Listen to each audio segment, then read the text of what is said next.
In this video, we will review some of the sample test questions the NMLS has provided so that you can become very familiar with the types of questions you will see during your exam.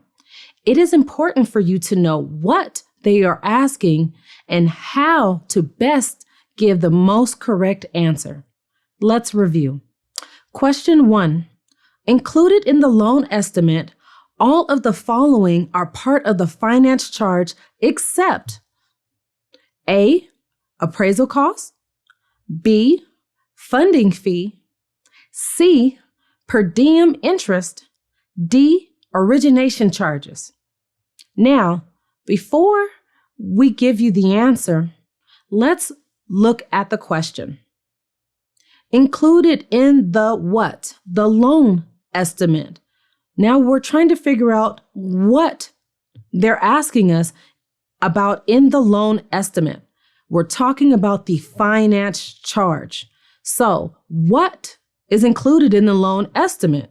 What parts in the finance or of the finance charge are included in a loan estimate? Is it the funding fee, per diem interest, origination charges, appraisal cost? Okay, you got me. It's A, appraisal cost. So remember, we're looking at fees. VA is a funding fee. That's part of your loan estimate. C, the per diem interest. That's also part of that finance charge. Origination charges, again, charges. So we're looking at fees, interest, and charges. That's a clue there. Appraisal cost is not something you will typically see as a part of the loan estimate in regards to the finance charge. Next question, number 2. A buyer has made an earnest money payment of $5,000. The buyer pays an additional $2,000 in option money to be credited at closing on a property with a sale price of $160,000. If the required down payment is 20%, how much additional money will the buyer need to provide towards the down payment of closing costs?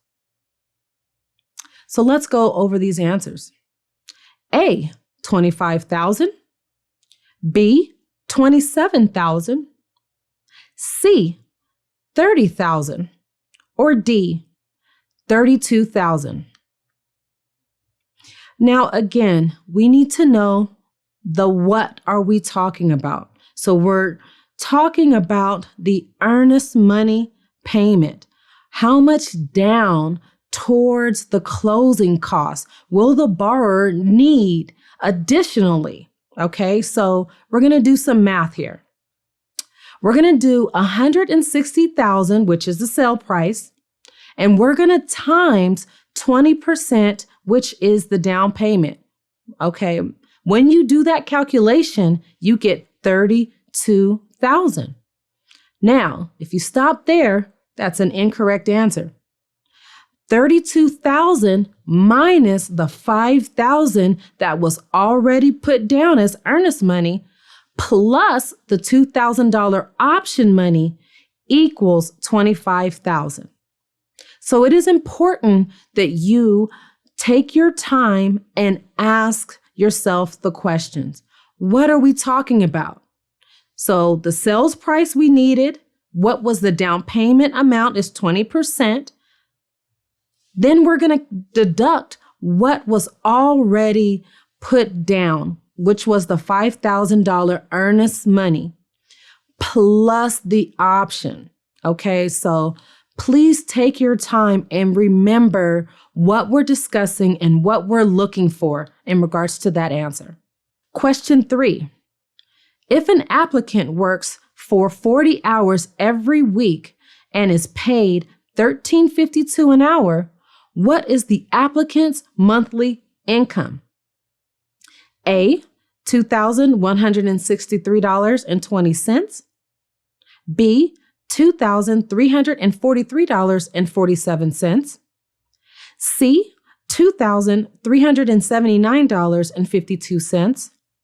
D, $2,487.68. You guessed it, it's time to do some math. So we're going to take 40 hours a week times $13.52 per hour equals $540.80. That's the weekly income. Now, we're going to take that weekly income times 52 weeks per year and break that down to $28,121.60 yearly income. Now, if you stop there, you're halfway through that equation. We have to break down now from the yearly down to monthly, right? Because that's what it's asking. What is the monthly? So we have $28,120.60 divided by the 12 months of the year gives us an answer of $2,343.47. So the answer is B. Question 4. The requirement for private mortgage insurance, PMI, is generally discounted when the loan-to-value ratio falls below A, 20%, B, 50%, C, 80%, D, 90%. I'll give you a moment to review.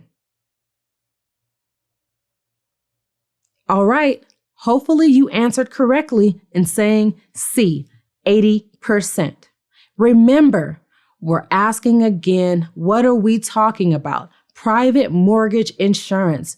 It is important for you to know the loan-to-value ratios. Remember, private mortgage insurance will usually be discontinued when the loan-to-value falls below 80%. Question 5.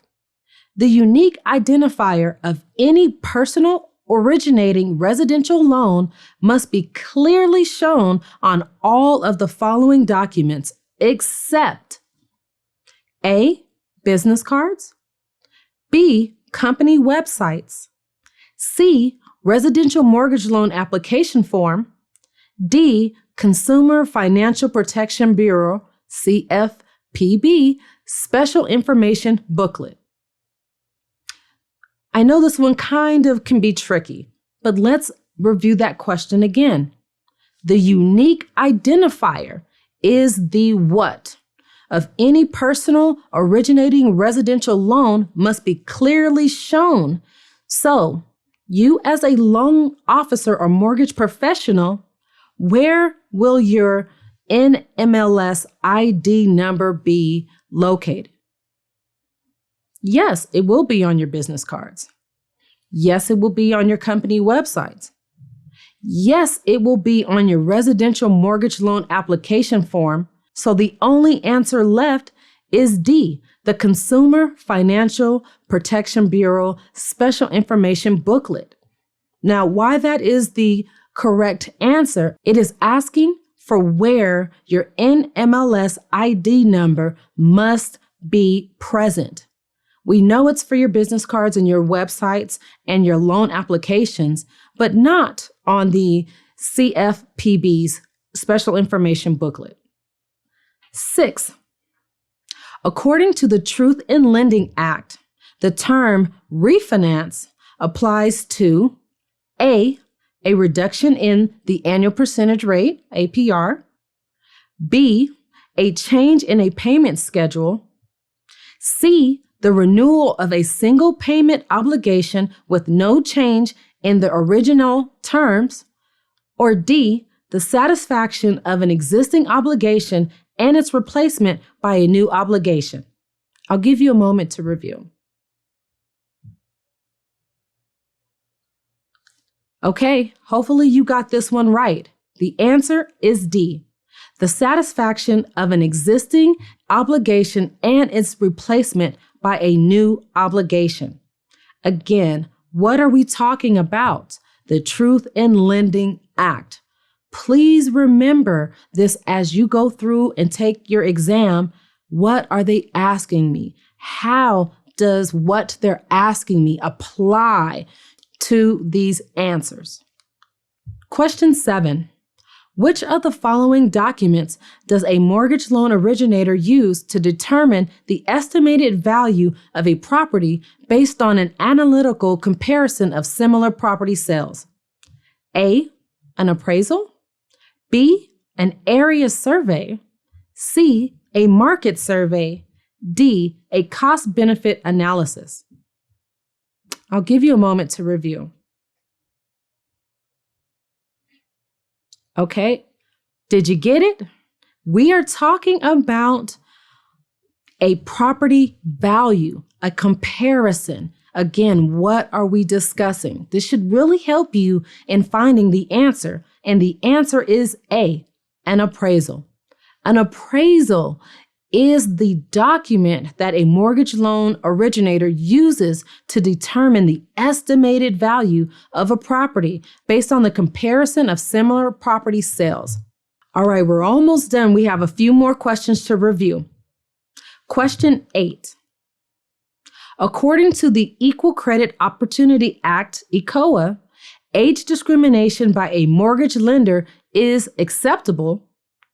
A, not under any circumstances. B, only if the applicant is too young to enter into a legal binding contract. C, only if life expectancy data indicates an applicant will not be alive at the end of the loan term. D, if the applicant is too young or too old to understand the ramifications of defaulting on a legal debt. I'll give you a moment to review.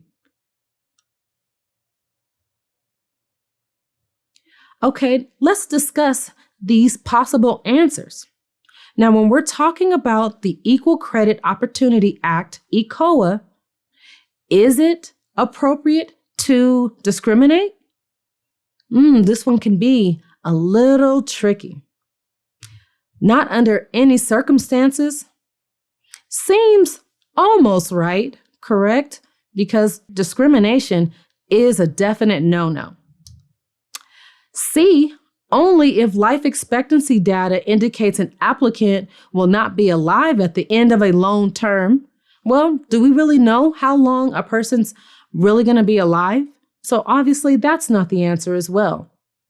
D, if the applicant is too young or too old to understand the ramifications of defaulting on a legal debt.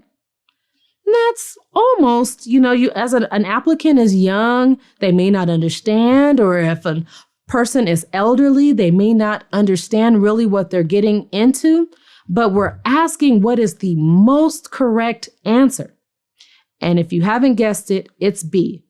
Only if the applicant is too young to enter into a legal binding contract.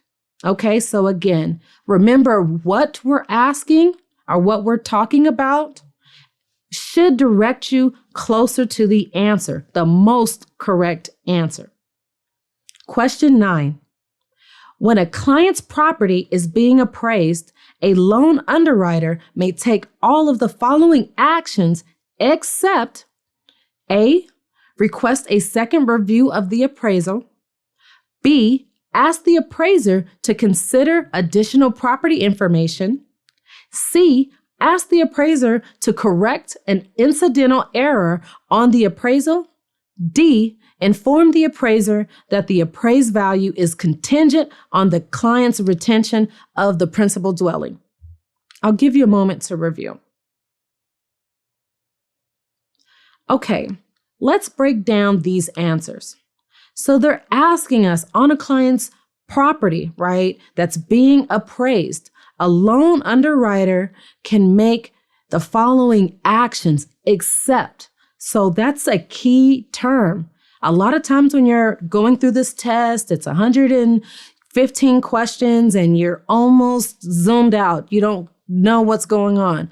Pay attention to the words except. Okay, so an underwriter can ask for a request of a second review of the appraisal, right? They can ask the appraiser to consider additional property information. Maybe the appraiser missed something.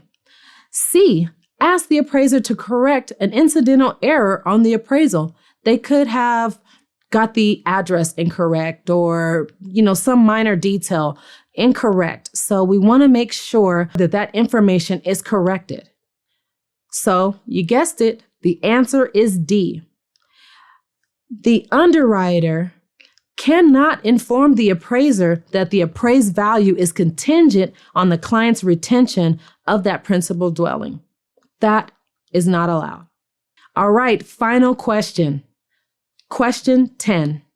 According to the Truth in Lending Act, TILA, which of the following fees is excluded from the calculation of the annual percentage rate, APR?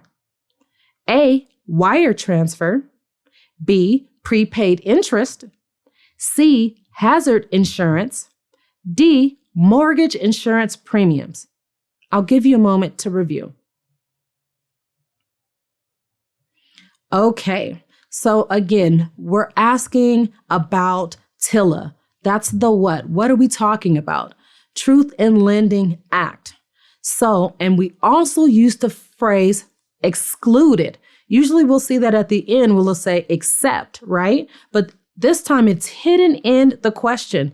Excluded is a key phrase. So, according to TILA, which of the fees is excluded from the calculation? That's also another key word. All right, so a wire transfer, the prepaid interest, C, the hazard insurance, or mortgage insurance premium, D. All right, if you guessed it and you're on top of your game, you're going to select C, hazard insurance. So here we have a collection of sample questions that the NMLS has provided for us to review, just so that you can get a taste or become familiar with the type of questions that is on the NMLS exam. How did you do? Hopefully you did well. Look for more videos from us to help you study and pass that NMLS exam. Take care.